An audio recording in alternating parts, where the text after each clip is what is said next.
Good morning সবাইকে। আজকে যে ব্লগটা শেয়ার করছি সেটা হচ্ছে বিশ্বকর্মা পুজোর দিনে। তো আমাদের বাড়িতে বিশ্বকর্মার পুজো হয়। তো সকালবেলা দেখো পুজো শুরু হয়ে গিয়েছে। এখানে ঠাকুরমশাই পুজো করছে, এখানে ঢাক বাজাচ্ছে ঢাকি, আর এখানে পুজো হচ্ছে। আর এখানে সবাই বসে আছে।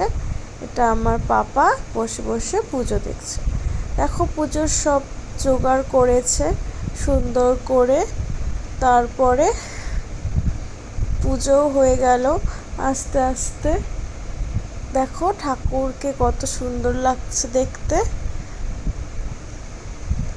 তারপরে আমরা পুজো টুজো কমপ্লিট হওয়ার পরে বিকালবেলা একটু বেরিয়েছিলাম, ছেলেকে রেডি করে নিয়েছি, তারপরে পুজো দেখতে বেরিয়েছি।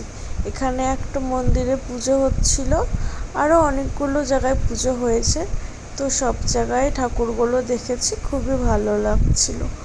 আর এখানে একটা থিমের উপর পুজো করেছে, তো এখানে আর্ট করে পুজো হয়েছে, খুবই সুন্দর লাগছে। তারপরে পাপা একটু দোকানে আসলো, আমাদেরই দোকান এটা। তো এখানে এসে একটু বেলুন নিয়ে খেলছিল। তারপর বাড়ি চলে এসেছিলাম। বাই।